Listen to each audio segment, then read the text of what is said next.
어느 누가 바이러스를 침투해서 그 사람을 낮게 평가하는 경우는 굉장히 드물다. 아, 그러니까 의정 활동도 너 혼자만 하지 말고 어떤 협력과 조화를 이루면서 의정 활동을 평가해라. 그게 어제 친교라고 표현하신 그 부분인가요? 그 부분에서 0점 맞은 뭐- 사람이 있다라고 어제 이재명 대표가 그러셨잖아요. 의원들과의 협력과 이런 당원이란 것은 그 조직체의 구성원 내에서 서로 간에 예. 동하고 협력하면서 예. 개별성을 띠면서 전체적인 조화를 이루는 게 당원의 조직이지 않겠습니까? 예. 이게 전반적인 놓고 평가를 하는 것이죠.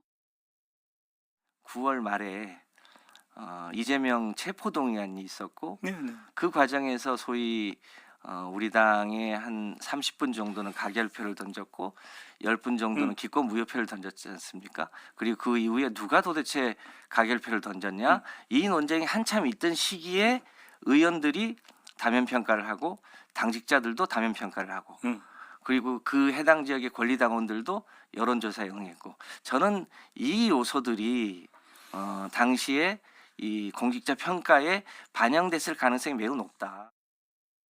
이 대표가 왜 그 뭐 동료 평가들 있지 않습니까? 거기서 빵점 받는 분도 계시잖아요. 예. 계시다던데 여러분도 예. 뭐 아실 겁니다라고 하면서 좀 웃었어요. 예, 아우 난 거기서 막 섬뜩하더라고. 예. 아니, 어떻게 거기서 웃을 수가 있어요? 제가 웃는 건 지금 허탈해가지고 웃는 겁니다. 대선 때까지 유죄 확정 판결을 피하는 게 목표일 겁니다. 저분은. 그러기 위해서는 이 배지의 방탄으로 부족해요. 예, 제1야당 대표 방탄이 필요한 거죠. 예. 법원 방탄을 위해서는. 그래서 알겠습니다. 저렇게까지 무리를 예. 하신 거라고 생각합니다.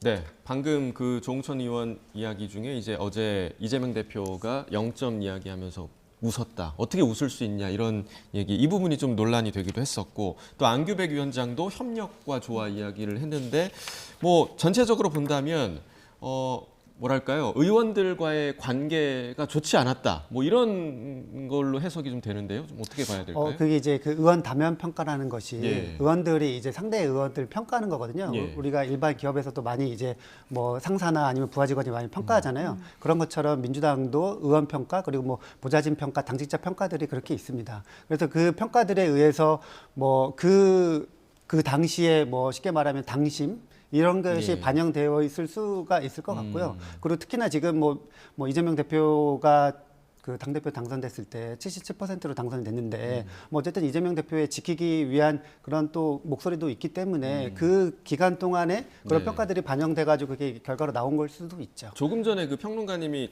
건강한 쓴소리라고 하셨는데, 네. 그러니까 박용진 의원이 건강한 쓴소리를 했기 때문에 그런 것 같다라고 얘기를 하셨는데 그 부분에 좀 동의하시나요? 저는 그래서 이제 이 평가 시스템 자체를 조금 흔드는 거는 조금 뭐 아니라고 보고요. 근데 이제 결과적으로 어쨌든 박용진 의원이 뭐 조금 하위 10% 평가가 나온 거에 대해서는 뭐 그 평가와 다르게 어쨌든 좀 정무적으로 뭔가 좀 뭐 어떻게 할까요? 뭐 마사지라고 해야 될까요? 아니면은 이 정무적인 검토가 조금 필요하지 않았을까 이런 생각을 가지고 있지만요. 그럼에도 불구하고 어쨌든 평가 시스템을 흔드는 것은 조금 예. 뭐 아닌 것 같다 이렇게 좀 말씀드리고 싶습니다. 예.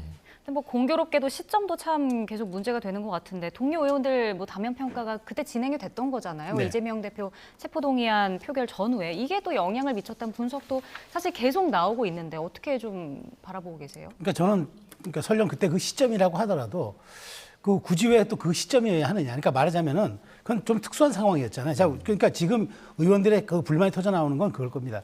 이른바 그 우리가 정량 평가라고 하는 그 뭐 법안 출석률, 법안 제출 뭐 이런 것들은 상임위 출석률 이런 것들은 거의 엇비슷합니다. 큰 격차가 없을 거예요. 그러니까 왜 자꾸 정성 평가 이른바 주관적인 그 의사가 개입되거나 혹은 판단자의 의사가 개입되는 그런 것들에 대해서 왜 큰 폭의 차이가 나느냐. 그러니까 그러다 보니까 마음에 들면 내 편이고 마음에 들지 않으면 이번에 좀 속관해야 되겠다는 그 이중적 잣대가 이번에 형성된 게 아니냐. 그런 얘기들이 나올 수밖에 없는 거예요. 그러다 보니까 근데 대부분 그런 분들이 또 해필 비명계 의원들이고 네. 그러다 보니까 이제 이 모든 것이 합리적인 의심과 근거로 가는 거죠. 그래서 지금 해명하는 분들, 이른바 뭐 조정식 총장, 안규백 뭐 위원장, 뭐 이재명 대표 모든 사람 할 것 없이 말이 다 꼬입니다. 제가 봐도 누가 들어도 설득력 있게 그래. 이러니까 그분들이 승복해야 되겠네 생각하는 게 아니라 내가 들어도 승복이 안 되겠네 그분들이 이렇게 반응이 되는 거예요. 말이라는 게 귀에 들어올 때 우리가 탁 들어오는 걸 스티커 메시지를 하지 않습니까? 비명 행사가 바로 그런 케이스예요. 예. 딱 지금 현실을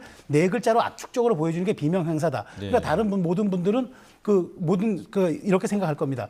이재명 대표에게 굉장히 호위무사했던 분들은 단수공천 받거나 편안하게 경선 보장받고 아닌 분들은 무언가 탈락하거나 아니면은 이상한 경선을 통해서 탈락시키는 듯한 이런 일들이 있는 것 같아. 공정하지도 않고 공정해 보이지도 않죠. 이거는 네. 민주당의 위기입니다.